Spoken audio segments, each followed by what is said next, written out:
மகத்துவமான மனிதர்களை நாம் நினைக்கிற பொழுது நாம் பெருமை கொள்கிறோம். அந்த மகத்துவமான மனிதர்களைப் போல நாமும் வாழ வேண்டும் என்று நினைக்கிறோம் அல்லது மாற வேண்டும் என்று கருதுகிறோம்.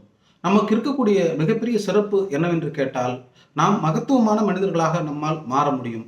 வேறு எந்த விலங்கினமா இருக்கட்டும் அல்லது பறவையினமாக இருந்தாலும் சரி, அல்லது செடி, மரம், கொடிகளாக இருந்தாலும் சரி, அவைகள் தங்களை மகத்துவமாக மாற்றிக்கொள்ள முடியாது. எல்லாவற்றிலும் மகத்துவம் இருக்கத்தான் செய்கிறது. செடிகளில் கூட மருத்துவ குணமிக்க செடிகளை மகத்துவமிக்கதாக நாம் சொல்கிறோம். ஆனால் வேறொரு நிலைக்கு அந்த செடியால் மாற முடியாது, ஒரு விலங்கால் மாற முடியாது, ஒரு பறவையால் மாறிவிட முடியாது. ஆனால் மனிதர்களால் தங்களை எப்பொழுதும் மகத்துவமான மனிதர்களாக மாற்றிக்கொள்ள முடியும். அதை எப்படி மாற்றிக்கொள்ள முடியும் என்று சொன்னால், தன்னுடைய சுயநலத்திற்காக இல்லாமல் மற்றவர்கள் வாழ வேண்டும் என்று குடும்பத்திலிருந்து ஆரம்பித்து நண்பர்களில் தொடங்கி வேறு எந்த வேலையாக இருந்தாலும் சரி, தொழிலாக இருந்தாலும் சரி, மற்றவர்களில் நலனில் நாம் அக்கறை கொள்ளுகிற பொழுது நாம் மகத்துவமான மனிதர்களாக மாறுகிறோம். எனவே சுயநலம் தவிர்த்த எல்லா பொதுநலமும் மகத்துவம் தான்.